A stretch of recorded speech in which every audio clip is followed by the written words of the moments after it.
Hola mi gente, bienvenidos a CNN Dinero. Te saluda Xavier Seria. ¿Lista? ¿Listo? Comenzamos. Sube la inflación en Estados Unidos a su punto más alto en 30 años. Por eso pregunto, ¿es transitoria esta subida o está para quedarse? Lo analizamos. Chile vive un ambiente electoral en medio de una división ideológica no vista en décadas. Por eso pregunto, ¿cuál es la situación económica actual chilena y qué retos enfrenta su economía en medio de esta elección? Lo discutimos.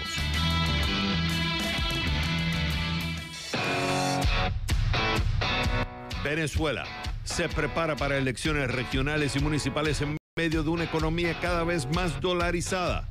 Sí, como escuchaste, dolarizada. Por eso pregunto, ¿cuál es el contexto económico que enfrenta el venezolano y cuáles serían los efectos económicos de esta elección?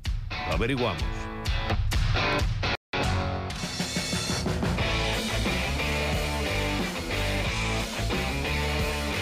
¿Quieres retirar dinero de tu fondo de retiro 401k, pero no sabes cómo y cuándo debes hacerlo? En un nuevo Dime Xavier te explico si hay una edad límite para retirar el dinero de tu fondo de jubilación y cómo debes hacerlo para evitar penalidades.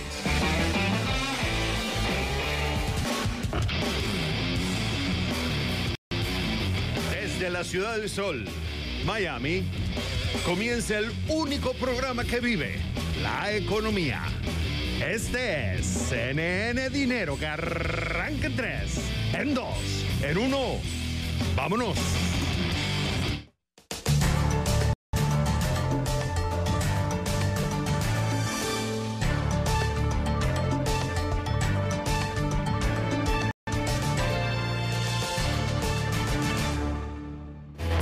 Sube la inflación en Estados Unidos a su punto más alto en 30 años. Por eso pregunto, ¿es transitoria esta subida o está para quedarse? Lo analizamos. Pero primero, vamos con el contexto. ¿Qué está pasando? La pandemia trajo como consecuencia que los patrones de la oferta y la demanda globales se alteraran, ocasionando un desajuste que se traduce en escasez y un aumento de precios. Factores como incremento en la demanda, crisis en la cadena de suministro a nivel mundial y la falta de mano de obra para cubrir puestos de trabajo que quedaron vacantes por las restricciones del COVID-19, entre otros factores, han ocasionado un alza en la inflación. ¿Por qué es importante? A pesar de que la economía de Estados Unidos muestra en los últimos meses un crecimiento del empleo, un aumento de los salarios y un mercado bursátil al alza, muchos estadounidenses tienen un sentimiento negativo sobre el estado de la economía debido a los elevados precios de la gasolina, la renta, la comida, la luz, etcétera, etcétera, etcétera. Esta es la pregunta en la mente de muchos. ¿Será transitoria la inflación o seguirá subiendo? Se lo pregunto a Carlos Asilis, cofundador de Globista Investment. Carlos, yo sé, porque he hablado contigo y he leído tus escritos, tú consideras que esta inflación es transitoria. Algunos consideran que esa posición o ese argumento es peligroso. Primero vamos con tu argumento. ¿Por qué tú consideras que esta inflación que estamos viviendo en los Estados Unidos es transitoria? Sí, buenas, Xavier. Es transitoria en virtud de los orígenes detrás de este repunte masivo en la inflación.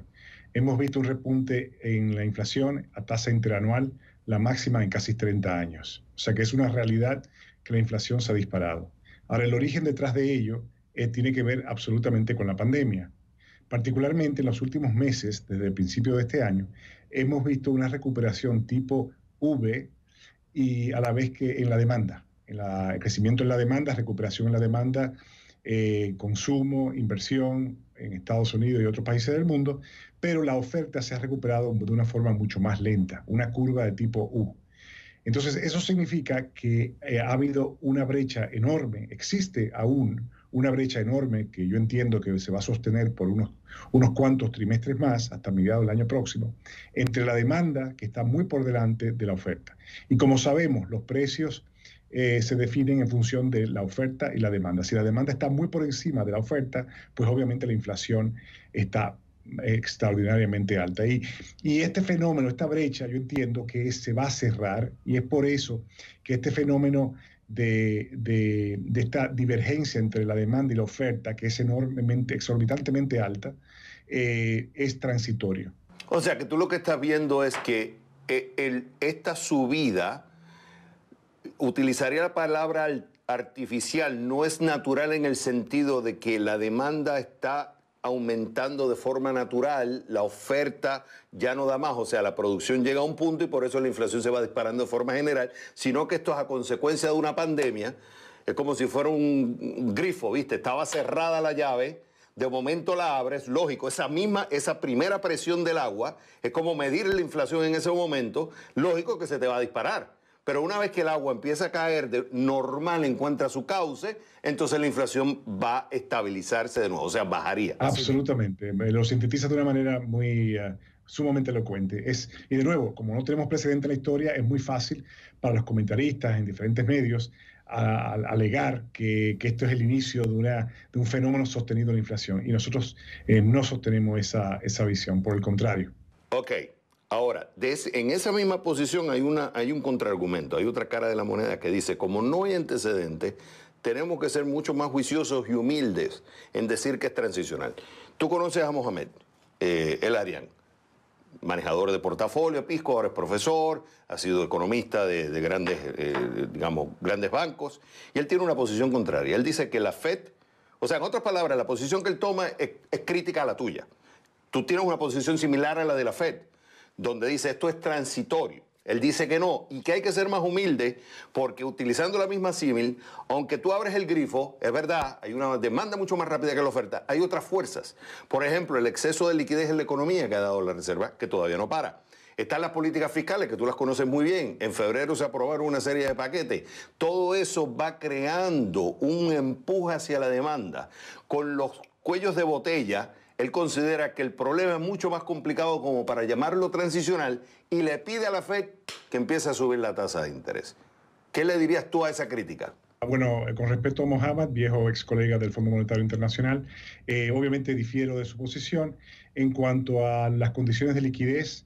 De hecho, estamos presenciando una reversión en las condiciones de liquidez a partir del mes de noviembre, que va a culminar en junio del año 2022. Y en ese periodo la Fed va a estar retirando básicamente liquidez del mercado a través de deshacer el programa de compras de activos, ¿no? De títulos de gobierno, hipotecas y demás. En el ámbito fiscal, es cierto que ha habido una inyección de estímulo fiscal masivo por parte del gobierno federal, particularmente hasta hace 2 meses. Y eso obviamente ha sido una fuente detrás de la inflación salarial y la inflación de precios generalizado. Pero a partir de hace mes y medio estamos presenciando una reversión de ese fenómeno. De hecho, en el 2022, la expectativa y lo que va a suceder, porque ya eso está ya decidido, es un retiro de este apoyo de estímulo fiscal. Y eso va a representar un impacto negativo sobre el consumo. O sea que los argumentos que esboza Mohamed, pues no se sostienen. El único argumento, yo diría, que podría llevar a un aumento sostenido en la inflación sería si se deshacen las expectativas inflacionarias, particularmente salariales. Explícalo, porque tiene todavía 1 minuto y medio. Dale. Bueno, el tema es, desde el punto de vista de la dinámica detrás de la inflación reciente, de nuevo, la política fiscal, la política monetaria han estado detrás de este proceso inflacionario. Pero sabemos que desde ya se está deshaciendo ese fenómeno. Ahora, siempre existe el riesgo de un aumento sostenido de la inflación. El tema ahí tiene que ver si las empresas y los agentes económicos, los consumidores, de cierta forma esperan que la inflación no va a caer, que va a seguir subiendo con el tiempo, y eso impactaría a las negociaciones salariales entre empleadores y empleados. Ese es un fenómeno conductual que obviamente el tiempo dirá si se va a dar o no. Por el momento yo no imputo una alta probabilidad de que eso se dé, pero es uno de los riesgos que condicionan mi proyección de cara a los próximos años. Es prematuro, en mi opinión, establecer ese tipo de escenario como escenario base. O sea, pueden existir una serie de variables que pueden cambiar el escenario. ¿Cuáles son esas variables que tú estarías viendo, además del incremento de los precios de salario, por ejemplo? Si observamos, por ejemplo, la tasa de crecimiento secuencial en la inflación energética en los mercados internacionales, hemos visto en las últimas semanas y los últimos meses una racionalización de esa inflación. O sea que yo creo que el enfoque es sobre la inflación salarial como el escenario problemático que pudiera darse. Las dos variables más importantes, salario y energía. Si la energía empieza a dar señales de disminución y no vemos un incremento salarial, entonces tú vas por la tesis de que esto es transicional. Ahora, cauto en el sentido de que hay que esperar a ver cómo esto se comporta. Hasta ahora, como se está viendo, no se ha disparado el tema salarial y vemos una merma, digamos, en la parte energética. Pero si estas variables cambian, entonces ya cambiarías el escenario transicional a decir, bueno, esto va a ser más largo, ¿correcto? Correcto. Y debería ser la observación también, Xavier, que en lo que va de año ha habido algunos factores contributivos a la inflación que tienen que ver con, de nuevo, las irrupciones en la cadena de oferta, particularmente en el precio de los bienes duraderos. Automóviles, por ejemplo, ha aumentado en función de la escasez de los semiconductores y demás. El precio de la vivienda, el precio imputado, las rentas imputadas, que es un tema técnico, obviamente, pero que entra dentro de la canasta de índice de precio al consumidor. Y esa dinámica de repunte masivo en la renta imputada, en los alquileres imputados y en el precio de los bienes duraderos, particularmente de automóviles usados, que es lo que entra en la canasta, se está empezando a desvanecer en el tiempo. Y yo entiendo que eso va a continuar, ese proceso de desaceleración va a persistir, se va a acentuar en el año 2022. Según tus pronósticos hasta ahora, al menos que cambien otras variables, es que vas a tener una inflación transitoria alta, como hasta el segundo, tercer cuarto del 2022, y después va a haber una disminución en la inflación. Sí, yo diría que la inflación core, ¿no? La inflación central, puede llegar a su punto máximo a cerca del 4,5%, que es enorme. Yes. Vamos a ir para mediados del año próximo, pero cerraría el año próximo cerca del 2,25%, que no estaría muy por encima de la inflación objetivo del FED, que es 2%. Carlos, es un gusto haberte tenido en el programa. El gusto es mío siempre, Xavier. Gracias por tu invitación.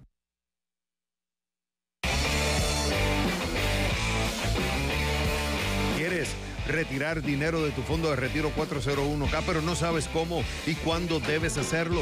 En un nuevo Dime Xavier te explico si hay una edad límite para retirar el dinero de tu fondo de jubilación y cómo debes hacerlo para evitar penalidades. Al volver a The Number One, CNN Dinero. Criptomonedas siguen ganando aceptación y más personas buscan obtener su sueldo y beneficios en Bitcoin, Ethereum y en otras monedas digitales. Pongamos ejemplos. Recientemente el alcalde electo de Nueva York, Eric Adams, tuiteó que quiere recibir sus 3 primeras nóminas en Bitcoin. Y el alcalde de Miami, Francis Suárez, también tuiteó a principios de noviembre que iba a cobrar su próximo salario en Bitcoin. El distribuidor de música United Masters ofrece a los creadores de música cobrar en criptodivisas sus derechos de transmisión. Jack Mallers, director general de la empresa de finanzas digitales Strike, señala que hay atletas famosos, políticos y empleados que están recibiendo todo o parte de su salario de esta manera. Empresas como PayPal y Microsoft aceptan transacciones en Bitcoin. Usualmente las empresas que desean pagar a sus empleados en criptodivisas tienen que dar una tasa del 1% en el proceso de pago de la nómina. Sin embargo, la opción suele ser gratuita para los empleados, según BitWage.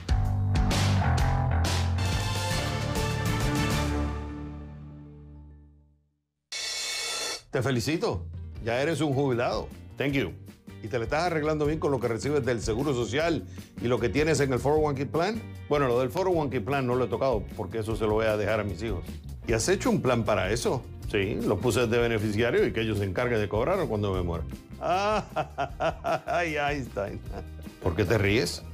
Porque hay alguien que quiere cobrar. ¿Quién? El gobierno.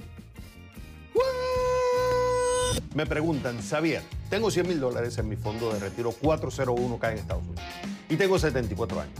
Tengo que sacar el dinero. ¿Qué opciones tengo para hacer los retiros? Recuerda esto, RMD. Vamos por partes. Para aquellos que no saben qué es un 401k, busquen el episodio ¿Qué es un 401k y cómo funciona?, donde explico más sobre este tipo de cuentas de jubilación en Estados Unidos. Y sobre los retos que se presentan al sacar el dinero, busca el episodio ¿Cuál es la mejor estrategia para retirar mi fondo 401k?, donde explico posibles opciones que tienes. Sobre la regla del 4% que hablo ahí, que es un estimado, no es concluyente, algunos estudios argumentan que debe ser menor el porcentaje si quieres que te dure la cantidad durante el retiro. Ahora, ¿qué es RMD? Son las siglas en inglés por Required Minimum Distribution o distribución mínima requerida. En arroz y habichuela, como el gobierno te permitió que no pagaras impuestos sobre la contribución y las ganancias generadas, eso no era para siempre. El gobierno quiere cobrar su plata. Por eso dice, hey, a determinada edad tienes que empezar a pagar al menos un mínimo. Ahí entra el RMD. ¿Cuál es la edad? 72 años o antes, dependiendo cuando sea tu cumpleaños. Quiere decir que si estás en la edad o pasaste la edad establecida, debes retirar una cantidad mínima de tu cuenta cada año. ¿Cuánto debes retirar? Aunque el IRS tiene una tabla específica y el administrador del 401k, donde tiene los $100,000, puede ayudarte con eso, aquí te va una idea. En tu caso, al tener 74 años y $100,000, el factor de retiro es 23,8. Debes dividir el valor de tu cuenta por este factor y determina la cantidad de distribución anual. En tu caso, el Required Minimum Distribution es de $4,201.68 al año. Claro, toma en cuenta que esta cantidad aumenta con la edad. También el tiempo del retiro, cambios en el estatus matrimonial, la edad del beneficiario y el fallecimiento del dueño de la cuenta son factores en la distribución mínima requerida. Por tanto, la cantidad puede ser mayor o puede ser menor.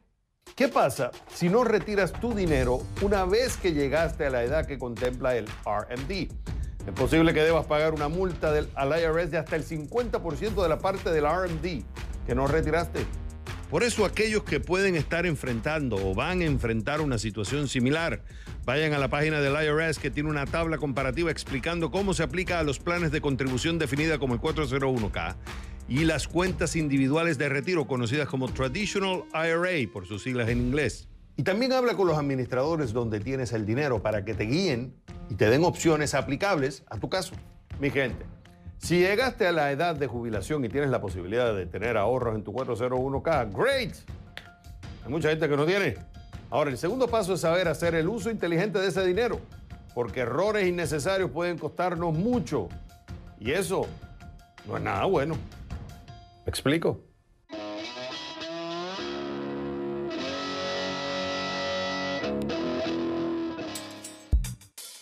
La empresa antes conocida como Facebook cambió su nombre a Meta Platforms para enfocarse en el mundo virtual conocido como metaverso. Pero Meta no es la única opción para los inversores. Está también la plataforma de juegos Roblox, posiblemente el metaverso más conocido. Roblox permite a los usuarios generar sus propios avatares y jugar en juegos creados por otros. Las acciones de la empresa se han disparado casi un 160% desde que a inicios de este año comenzó a cotizar directamente en la bolsa de Nueva York. Con una capitalización de mercado de casi $65 mil millones. Roblox vale ahora más que los gigantes del videojuego Electronic Arts y Activision Blizzard. Otra opción en la metaverso es la empresa de software de juegos Unity, que acaba de reportar grandes ganancias, lo que impulsó sus acciones. Unity también anunció sus planes de adquirir la firma tecnológica Weta Digital. Es el estudio de efectos visuales fundado por el director del Señor de los Anillos, Peter Jackson, y la intención es mejorar su oferta de metaverso. Cuando regresemos a CNN Dinero, Chile vive un ambiente electoral en medio de una división ideológica no vista en décadas. Por eso pregunto, ¿cuál es la situación económica actual chilena y qué retos enfrenta su economía en medio de esta elección? Lo discutimos al volver a The Number One, CNN Dinero. Oye, ¿te perdiste nuestros análisis? ¿Quieres saber lo que está pasando en el mundo del money? Ya sabes, cnnenespañol.com/CNN Dinero y en Facebook, facebook.com/CNN Dinero. JP Morgan Chase está demandando a Tesla por $162,2 millones. La demanda fue presentada este lunes en un tribunal federal de Nueva York. En ella, el banco acusa a Elon Musk, CEO de Tesla, de violar flagrantemente un contrato al no haberle pagado en acciones o dinero como lo exigía el documento firmado en el 2014. Tesla vendió garantías de acciones o warrants que se liquidarían si su precio de ejercicio era inferior al precio de la acción de Tesla al momento de su vencimiento en junio y julio del 2021. JP Morgan dijo que tenía autoridad para ajustar el precio del ejercicio y que lo redujo sustancialmente después de un tuit de Musk del 7 de agosto del 2018. El CEO decía que podría llevar Tesla a la bolsa a $420 por acción, que tenía financiación asegurada, y JP Morgan revirtió parte de la reducción cuando Musk abandonó la idea 17 días después. Sin embargo, el precio de las acciones de Tesla se multiplicó aproximadamente por 10 en el momento en que expiraron los warrants en julio del 2021. Chile vive un ambiente electoral en medio de una división ideológica no vista en décadas. Por eso pregunto, ¿cuál es la situación económica actual chilena y qué retos enfrenta su economía en medio de esta elección? Lo discutimos.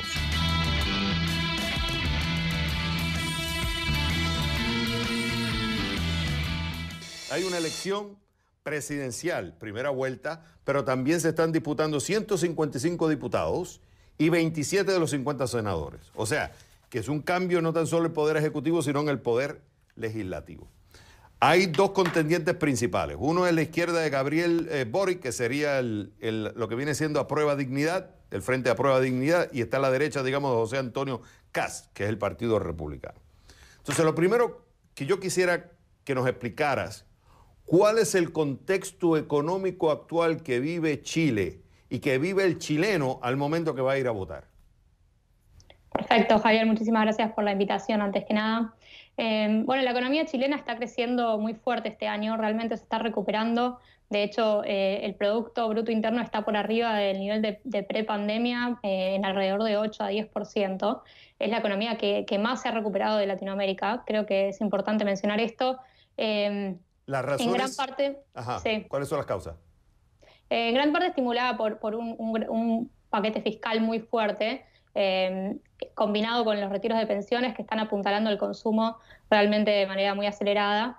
Y esto también se está viendo un poco en un aumento de la inflación que llega al 6% en el último mes que medimos, y seguramente siga subiendo un poco más el año que viene.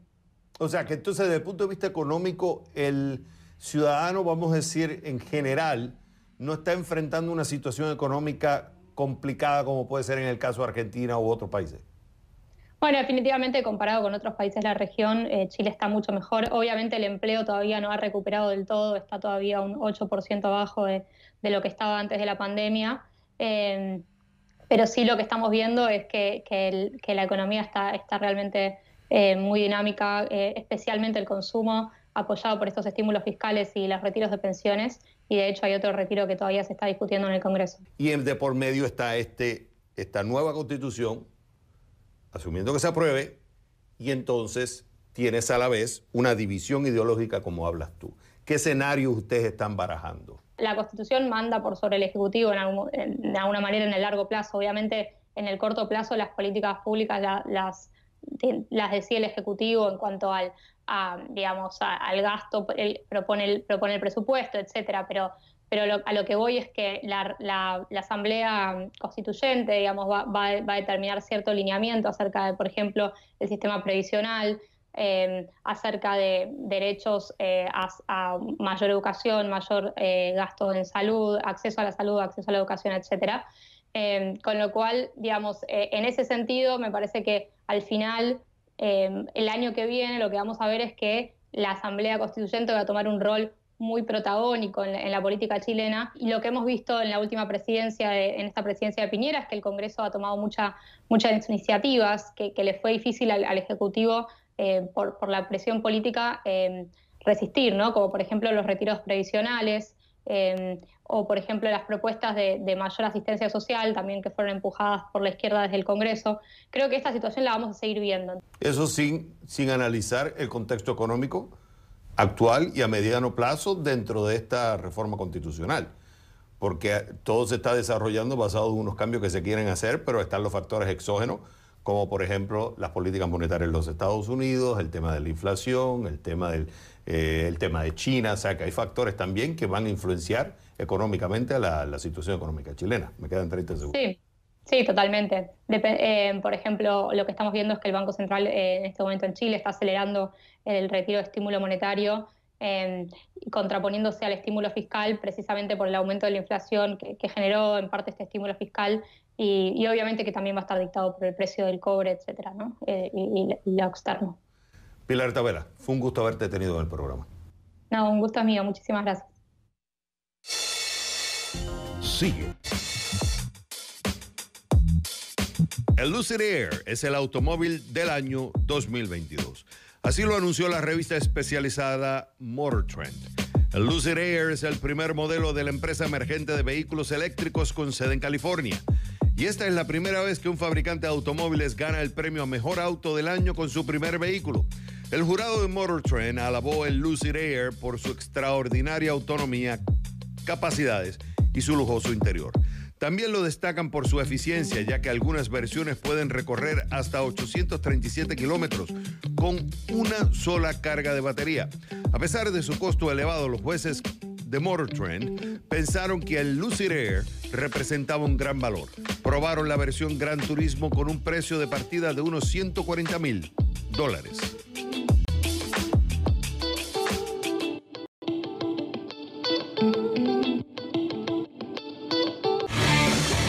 ¿Qué dicen los empresarios latinos en Estados Unidos que venden entre 2 millones y 25 millones de dólares anuales pese a la pandemia? Una encuesta de la firma Ernst & Young nos dice lo que encontraron.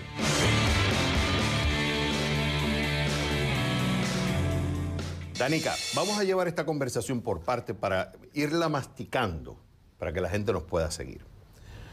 Primero, ustedes hacen una encuesta, contratan una compañía y toman una muestra, entiendo que son de 1,000 personas, son empresarios latinos y afroamericanos en los Estados Unidos, con ventas entre 2 y 25 millones de dólares, ¿correcto? Correcto. Y primero, gracias por la invitación. Estoy muy feliz de estar aquí con usted y tu audiencia. Esta no es la primera vez que lo hacen. ¿Ya han hecho este tipo de encuesta anteriormente? Sí, pero primero déjame decirte que personalmente, como soy afroamericana y latina, estoy encantada para compartir con ustedes los resultados de nuestra encuesta. Tengo una gran pasión por este programa. Soy mentor de 2 entrepreneurs aquí en Atlanta que participaron en el EY Actress Network Program. Okay. Y he visto primera mano los impactos positivos del programa y durante el año pasado he visto a estos líderes acelerar su crecimiento al siguiente nivel. ¿Qué encontraron en esta encuesta? Pues estuve viendo varios resultados de lo que me enviaron ustedes. Sí, veo que muchos de ellos no ven, o sea, que el impacto de la pandemia no ha sido tan negativo. ¿Le di una lectura correcta a eso? Los resultados de la encuesta mostraron que las compañías experimentaron crecimiento en medio de la pandemia. ¿Explican por qué no ha sido tan negativo? ¿Se debe a la ayuda gubernamental? O sea, mayor venta. ¿Cuál sería la explicación? Sí. Según la encuesta, casi 9 de cada 10 compañías afroamericanos y latinos cumplieron o superaron sus expectativas de desempeño el año pasado.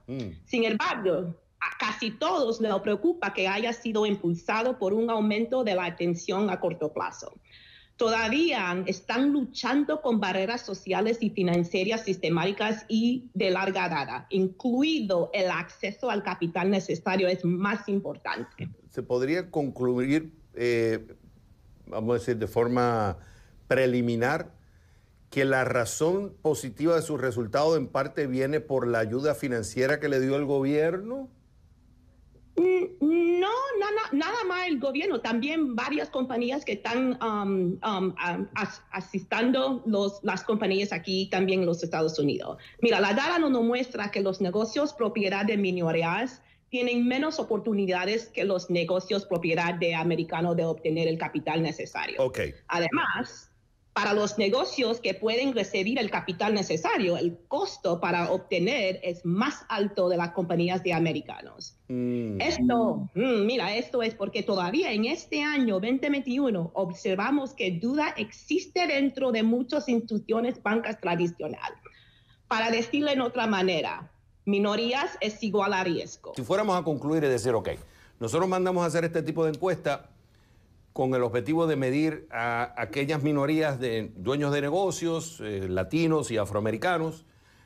¿Qué rescatan ustedes de esta encuesta? Sí, nuestro objetivo es ayudar a los emprendedores a acelerar su éxito y estamos utilizando nuestra experiencia para ayudar a eliminar las barreras que tradicionalmente han impedido su crecimiento. ¿Cómo Ernst & Young puede ayudar en eso? Tenemos varios programas que podían participar, pero los más importantes que recibieron fue networking y mentoría.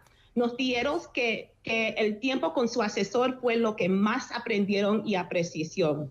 La influencia de un empresario o más de un empresario que conocieron en el proceso de su vida fue muy importante, y lo más importante, y es claro que es un clásico, es el networking.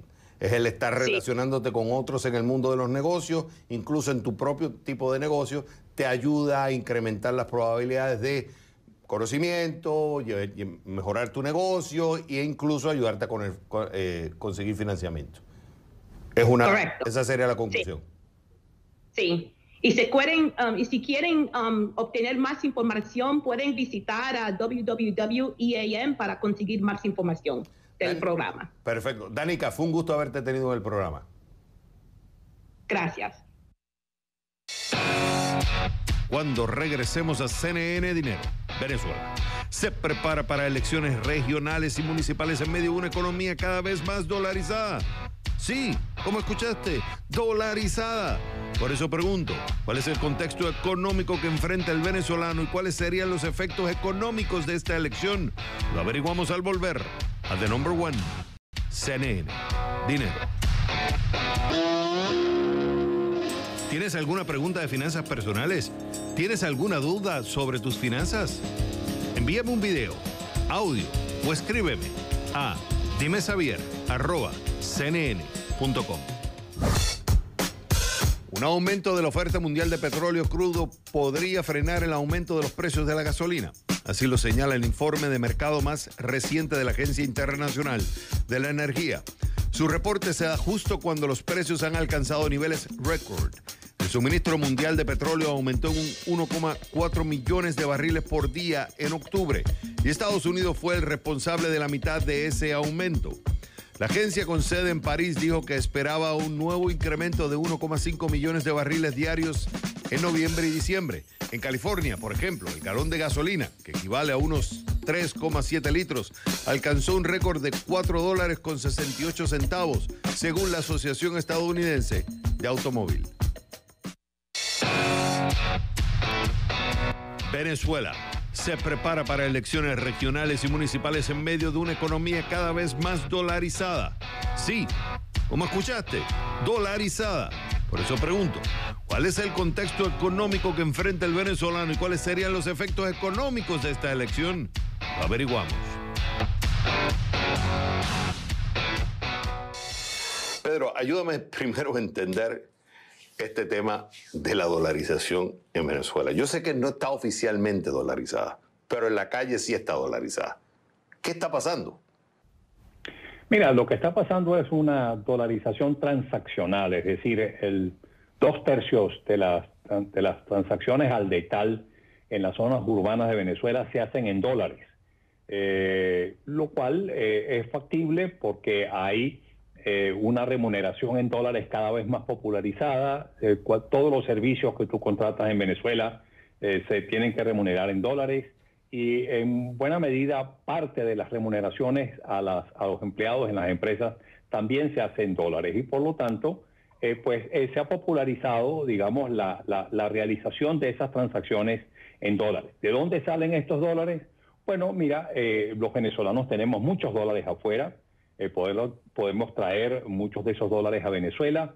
En segundo término, hay una inyección de dólares muy importante producto de las remesas que se reciben del exterior de los venezolanos que envían remesas a sus familiares aquí en Venezuela. Y luego hay otra fuente muy importante que es el narcotráfico o las transacciones ilegales que se realizan en dólares, y este es un mecanismo ideal para lavar esos dólares, inyectando esos dólares a la economía, que son los que están, o muchos de los que están circulando hoy en día y que se están utilizando para realizar esas transacciones. Cuando yo fui a Venezuela hace unos años y quería cambiar dólares por bolívares, la persona que me lo quería cambiar me decía, no lo podemos hacer aquí, esto es negro, esto es ilegal, si te cogen voy preso, no se puede hacer.